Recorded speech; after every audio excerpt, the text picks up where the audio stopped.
12 फरवरी को रस्सी दिवस है। 12 फरवरी को रस्सियों की सेल बढ़ जाएगी पूरे इंडिया में। 12 फरवरी को कई लोग ड्रॉप भी लेने वाले हैं, जेडवरी के लिए नहीं, छत से।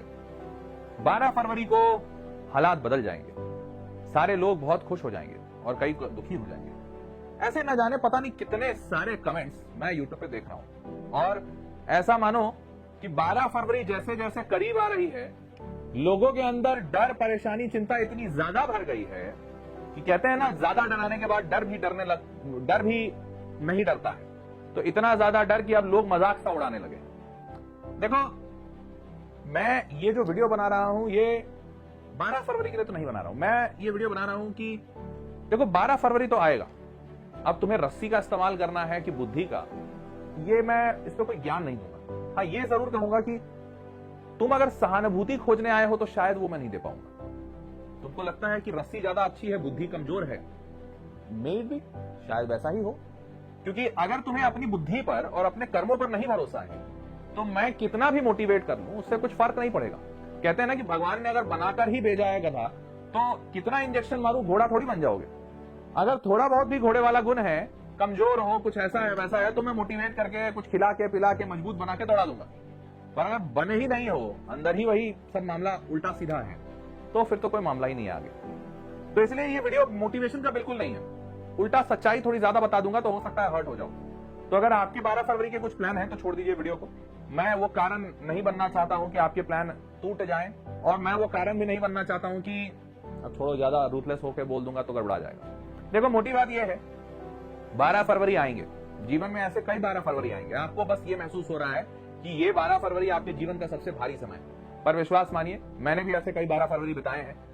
जेडब्ल्यू के एग्जाम वाले 12 फरवरी भी बिताए हैं, और जीवन के भी ऐसे कई 12 फरवरी बिताए। तो अपने जीवन के तजुर्बे से कह सकता हूं कि विश्वास मानो, जेडब्ल्यू वाला ये 12 फरवरी ना बड़ा छोटा सा, चिंदी सा, मतलब एकदम तुच्छ सा चीज है। मेरा भी जेडब्ल्यू नहीं निकला था, बहुत मेहनत किया था अपने टाइम पे, नहीं निकला तो नहीं निकला। अब नहीं निकला, हाँ, उस वक्त बहुत सारे लोग विचलित हो गए थे। बहुत सारे लोग, मतलब मेरे भी साथ में बहुत सारे ऐसे थे जो रस्सी दिवस मनाए थे। मैं जब टीचर बना तो भी बहुत सारे मनाते हैं, लेकिन मैं हमेशा उन लोगों की तरफ देखकर उनको संबोधित करना चाहूंगा जो रस्सी से ज्यादा बुद्धि पे अपना भरोसा रखते हैं, जो ये भरोसा रखते हैं कि हाँ, मैं किसी ज्यादा बड़े कार्य के लिए इस धरती पर भेजा गया हूं। उस भगवान ने, खुदा ने, अल्लाह ने, जिसने भी भेजा है, उसका कोई पर्पस है मुझे यहां भेजने का, और मेरा जीवन यही यूं ही व्यर्थ होने वाला नहीं है। मैं किसी काम का तो हूं, आज हो सकता है कि वो पर्पस मुझे नहीं मिल रहा। तो अगर आप इस मानसिकता के हैं तो मेरी बात सुनिए ध्यान से। देखिए, 12 फरवरी तो बीत जाएगा और कुछ ना कुछ अच्छा ही देकर जाएगा, या तो सफलता देकर जाएगा या तो सीख देकर जाएगा, पर कुछ ना कुछ देकर ही जाएगा, लेकर नहीं जाएगा। अनटिल एंड अनलेस आप उतारू ना हो इसको कुछ देने के लिए। याद रखिएगा, आप अपनी खुशी किसी को देना चाहते हैं या आप वो खुशी अपने पास रखना चाहते हैं, ये फैसला आपका है। 12 फरवरी तो आ जाएगा, जीवन उससे और आगे जाएगा, और 12 फरवरी के आगे आप और क्या कर सकते हैं वो मैं आपको जरूर बता सकता हूं। देखिए, रिजल्ट तो आएगा ही, और वो आना है, वो इनएविटेबल है, और रिजल्ट अब बदला भी नहीं जा सकता, क्योंकि आपने जो करना था वो कर चुके हैं। चाहे 2 साल की गलती हो, चाहे 2 महीने की गलती हो, चाहे वो 2 घंटे की गलती हो जो जेडब्ल्यू एग्जामिनेशन में बैठकर आपने कर दी। गलती गलती है, और गलती है तो उसकी सजा मिलेगी। अगर आप कुछ अच्छा करते हैं तो उसका आपको परिणाम मिलता है। ये दोनों, अब मतलब कहते हैं ना, अभेद्य बात है, इनको कभी भेदा नहीं जा सकता, ये परम सत्य है। अब आपको करना क्या है, तो आप एक ही चीज पे आपका हक है, वो है आपके कर्म। आने वाले कल में आप क्या करेंगे, सिर्फ आपका कंट्रोल इसी पे है। बीते हुए कल में जो हो गया, अब तो उसका बस परिणाम आना है। 12 फरवरी आपके बीते हुए कल का परिणाम बताने वाला है आपको, आपका जीवन नहीं डिसाइड करने वाला। वो इसलिए क्योंकि आपकी उम्र आज 18 साल है, और शायद आपका जीवन काल 50 साल, 60 साल, 80 साल का होगा। मुझे नहीं पता कितना का होगा, पर अगर 60 साल का भी अगर आपका जीवन काल है, आपने 18 बिता दिया, और अगर 18 के 18 गलती की है, मान लेते हैं अगर आपने 18 के 18 साल गलत तरीके से बिताया है, गलतियां की हैं सिर्फ, तो भी आज आपके पास 42 साल बचा हुआ है। 18 से कहीं ज्यादा होता है 42।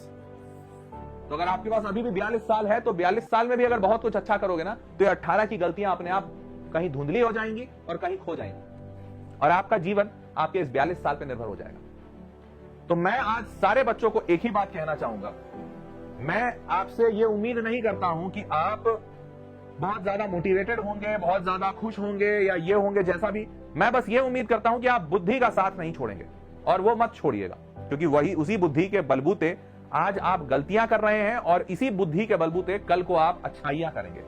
ठीक है, ये 42 साल के बारे में सोचिएगा जरूर। अब आगे बढ़ता हूं, और 42 साल तो चलो बहुत लंबा वक्त है। अगले 42 दिनों में क्या करना है, क्योंकि अगले 42 दिन भी आपके जीवन के निर्णायक समय होंगे और इस 42 दिन में भी बहुत कुछ बदला जा सकता है। अगले 42 दिनों में आपको बस एक ही काम करना है, और वो ये है कि आपको आपकी गलती का एहसास तो हो चुका है, वो आपके कमेंट्स बता रहे हैं मुझे। तो आपकी गलती का एहसास है, इसलिए आज मैं आपको आपकी गलती का एहसास नहीं दिला रहा हूं। बस एक चीज कह रहा हूं कि इस गलती के एहसास को जाने मत दीजिएगा। ये मत सोचना शुरू कीजिएगा अरे यार ठीक है हो गया, सबसे गलती होती है। नहीं, सबसे गलती होती है नहीं होती है ये नहीं पता, आपसे गलती हुई है। इस एहसास को बनाए रखिएगा और इसके साथ कुछ काम कीजिएगा। वो काम ये होंगे कि अब आपके पास जितने भी दिन बचे हैं, 42 दिन बचे हैं, 56 दिन बचे हैं, 60 दिन बचे हैं, क्योंकि 42 में इसलिए बोला ड्रॉपर्स को थोड़ा ध्यान में रखते हुए बोला हूं। बहुत सारे 12वीं वाले होंगे, उनका 12वीं का बोर्ड्स होगा, तो उनके पास शायद 18-20 दिन ही बच रहे हैं। मैं आपको बस ये कह रहा हूं कि जो बचे हुए दिन हैं उन दिनों में आपका बस एक ही काम होना चाहिए, जितने ज्यादा सवाल आप सॉल्व कर सकते हैं उतने ज्यादा सवाल सॉल्व कीजिए, जितने ज्यादा सवाल आप सॉल्व कर सकते हैं। और एक दिन में एवरेज मिनिमम से मिनिमम आपको 9 घंटे की पढ़ाई करनी है। इस 9 घंटे की पढ़ाई में आप मैक्सिमम आउटपुट कैसे निकालेंगे वो ध्यान से सुनिए। देखिए, आप 9 घंटे की अगर पढ़ाई कर रहे हैं, हर रोज एक बच्चे को मॉक टेस्ट देना चाहिए। लेकिन मुद्दे की बात यह है कि अगर आप एक मॉक टेस्ट देते हैं जो कि 3 घंटे का होता है, तो इस 3 घंटे के मॉक टेस्ट में अधिकांश बच्चे जो अभी परेशान है वो बच्चे हैं जिनको 100 नंबर से कम आए हैं। अगर 100 में कम आए हैं तो मॉक टेस्ट में भी आपके 100 से कम आ रहे हैं। 100 से कम हो सकता है 20 नंबर आ रहा हो सकता है 80 नंबर आ रहा हो। मैं मानूं अगर 80 नंबर भी आ रहा है तो 220 नंबर का सवाल आपको नहीं आता। 220 नंबर का सवाल नहीं आता का मतलब कि आपने 55 सवाल आपको नहीं आता है आउट ऑफ 75 क्वेश्चंस। तो ये 55 सवाल का जवाब जानने में, इनका सोल्यूशन देखने में, उनके वीडियोस देखने में और उनको वापस से समझकर खुद से लिखने में, खुद से बनाने में, ये कम से कम 3 घंटे से तो ज्यादा का ही समय है। पर मैं मिनिमम अगर 3 घंटा मानूं तो 3 घंटे का टेस्ट और 3 घंटे का आपका उसका सोल्यूशन, जहां पर आप उस सोल्यूशन को सिर्फ देखेंगे नहीं बल्कि खुद से सॉल्व करके एक बार एटलीस्ट लिखेंगे ताकि आपके दिमाग में चला जाए। तो 6 घंटे तो सिर्फ एक मॉक टेस्ट देने में जा रहे हैं। अब आपको करना यह है कि वापस एक और मॉक टेस्ट देना है इसी दिन, क्योंकि 9 घंटे की पढ़ाई अगर नहीं कर रहे हो बेटा तो बचे हुए 40 दिन, अगर मैं 40 दिन की पढ़ाई मानूं तो 9 चौके 36, 350 घंटे की आपको पढ़ाई करनी होगी। और 350 घंटे में आपको 9 दिन में 1.5 मॉक टेस्ट देना है। 1.5 क्यों बोल रहा हूं? तो देखो, पहले दिन आपने क्या किया, 3 घंटे का मॉक टेस्ट, 3 घंटे का उसका सोल्यूशन, फिर 3 घंटे का एक मॉक टेस्ट दिया, 3 घंटे का फिर से एक मॉक दिया। लेकिन अब 9 घंटे हो चुके हैं और हर रोज 9 घंटे से ज्यादा पढ़ाई करना उतना प्रैक्टिकली पॉसिबल नहीं है। तो इस दिन का आपका दिन खत्म हो गया। तो इस दिन जब आपका खत्म हो गया तो अब आप अगले दिन उठिए और अगले दिन आप शुरुआत कीजिए, नेक्स्ट डे लिख रहा हूं, नेक्स्ट डे की शुरुआत कीजिए और इस नेक्स्ट डे में आप 3 घंटे का सोल्यूशन से शुरू कीजिए जो आपने पिछले दिन मॉक टेस्ट दिया है, 3 आवर सोल्यूशन। तो आपका 3 आवर सोल्यूशन हो गया। तो आज इस दिन आपका 3 घंटे का सोल्यूशन हुआ, फिर 3 घंटे का मॉक होगा, 3 घंटे का मॉक होगा और फिर इस 3 घंटे के मॉक का 3 घंटे का सोल्यूशन होगा। तो इस तरीके से आपके बनेंगे टोटल 9 घंटे और 2 दिनों में जाकर आप 1 मॉक, 2 मॉक और 3 मॉक, 2 दिनों में आप 3 मॉक देंगे। इसलिए बोला एक दिन में 1.5 मॉक टेस्ट आप देंगे। तो अगर आप 40 दिन पढ़ाई करते हैं और हर रोज 9 घंटे पढ़ते हैं तो 40 इंटू 1.5 मॉक टेस्ट, इसका मतलब 60 मॉक टेस्ट आप दे चुके होंगे। और 60 मॉक टेस्ट का मतलब होता है 60 गुना 75, इतने सवाल आप बना चुके होंगे। सिर्फ सवाल बना नहीं चुके होंगे, हर एक सवाल का सोल्यूशन भी आपको पता होगा। अपने आप में यह आंकड़ा बहुत बड़ा है, 4500 सवालों का आंकड़ा है ये। ऐसा ही है ना, 4500 सवालों का ये आंकड़ा है। अगर इतने सवाल बना लेते हो तो 4500 सवाल बनाकर अगर अपने अप्रैल अटेम्प्ट में जा रहे हो तो बेटा इससे ज्यादा बढ़िया कुछ और हो नहीं सकता। जाहिर सी बात है, जो 12वीं का बच्चा है, जो 12वीं का बोर्ड दे रहा है, उसमें नंबर ऑफ क्वेश्चंस कम हो जाएंगे क्योंककि शायद उसके पास 40 दिन नहीं हो। और ड्रॉपर है तो ड्रॉपर के पास ज्यादा समय होगा, शायद 60 दिन का समय होगा, तो वो और थोड़ा इसको मतलब 4500 में 2250 सवाल और ज्यादा कर सकता है, तो वो 6500-7000 सवाल बना लेगा। 12वीं वाला शायद इसके आधे बना पाएगा। पर जितना भी बनाओगे, जो बच्चे नहीं बना रहे हैं उनसे तो आगे ही रहोगे, या तुम अगर खुद नहीं बनाते तो अपने उस वर्जन से तो तुम बेटर होगे। तो आपको बस इस बात का ध्यान देना है कि आप इतने सवाल लगा कर जाएं और ये सारे सवाल मॉक टेस्ट के हो। मॉक टेस्ट वो वाले मॉक टेस्ट जो जनवरी अटेम्प्ट को ध्यान में रखते हुए बनाए गए हैं, क्योंकि इस बार सबसे ज्यादा गूगली जनवरी अटेम्प्ट ने दिया है और उसमें भी खासकर केमिस्ट्री ने, जो केमिस्ट्री हर बार आसान होता था, इस बार बहुत ज्यादा लेंदी रहा है। इनफैक्ट मैथ और फिजिक्स में भी सवाल जो सिंपल होते थे वो भी लेंदी होकर आए हैं इस बार। तो ये चीज आप जरूर ध्यान दीजिएगा कि मॉक टेस्ट वही हो जिसमें जनवरी अटेम्प्ट के सवालों का ध्यान रखा गया है या जनवरी अटेम्प्ट के हिसाब से अप्रैल अटेम्प्ट के मॉक टेस्ट बनाए गए। ये काम मैंने एकलव्य टेस्ट सीरीज में किया है। आप अगर एकलव्य टेस्ट सीरीज में हैं तो आपको ऑलरेडी फायदा मिल रहा होगा, अगर नहीं है तो या तो एकलव्य टेस्ट सीरीज में ज्वाइन कर लीजिए या कोई एक ऐसा मॉक टेस्ट खोजिए जहां जनवरी अटेम्प्ट के सवालों को ध्यान में रखते हुए अप्रैल अटेम्प्ट बनाया गया है। क्योंकि अगर जनवरी अटेम्प्ट ध्यान में नहीं रखा गया है तो अप्रैल अटेम्प्ट वैसे ही बनाया गया होगा जैसा पिछला साल था, और पिछला साल आसान था। तो आपको कठिन सवालों का तो प्रैक्टिस हो ही नहीं पाएगा और आप एग्जाम में जाएंगे फिर समझ होगा। तो इसलिए इस बात का ध्यान दीजिएगा, एकलव्य टेस्ट सीरीज में मैंने अप्रैल अटेम्प्ट के सवाल वैसे ही डाले हैं जैसे जनवरी अटेम्प्ट में थे। तो जनवरी अटेम्प्ट को ध्यान में रखते हुए ही अप्रैल अटेम्प्ट बनाया गया है। और इसीलिए आपको पता है जनवरी अटेम्प्ट में टोटल 750 सवाल आए थे, 750 सवाल आए थे।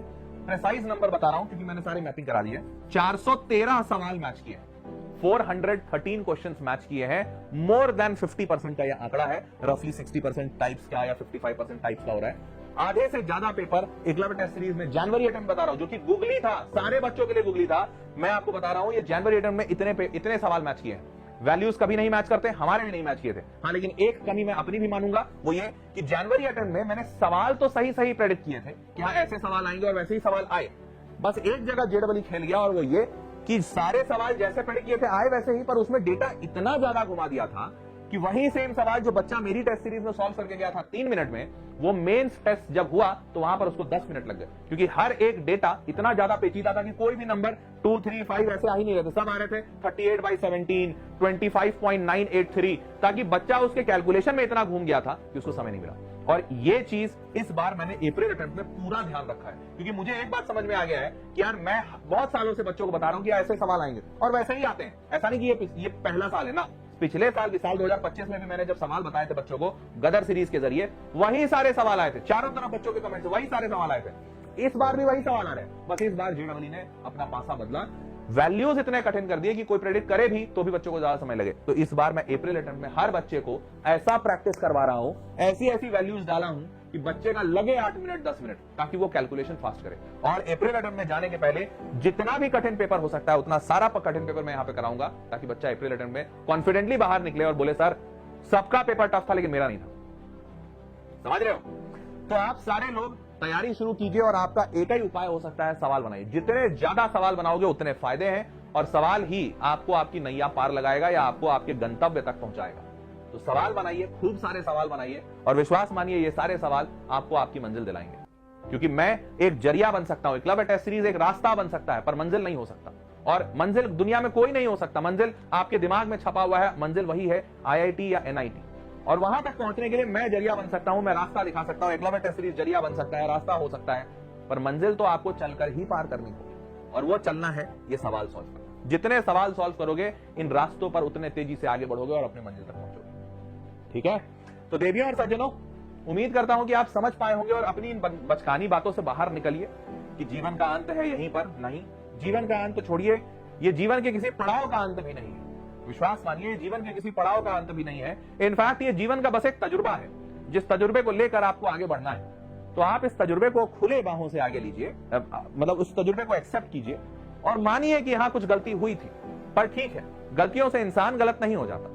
उसके फैसले गलत हुए होंगे, उसकी समझदारी गलत हुई होगी, मान सकते हैं, पर गलतियां समझ आने के बाद जो इंसान खुद को सुधार ले, वो इंसान पक्का इंसान है और वही बाजीगर है। तो आगे चलकर आप जरूर झंडे गाड़ेंगे। अपनी गलतियों को समझकर उनको सुधारिए और जितना हो सके उतना सवाल बनाइए। यही मेरा आखिरी मतलब लास्ट मैसेज होगा आपको, जो सबसे बेस्ट मैसेज मैं कह सकता हूं कि जितने सवाल बना सकते हो उतने बनाओ।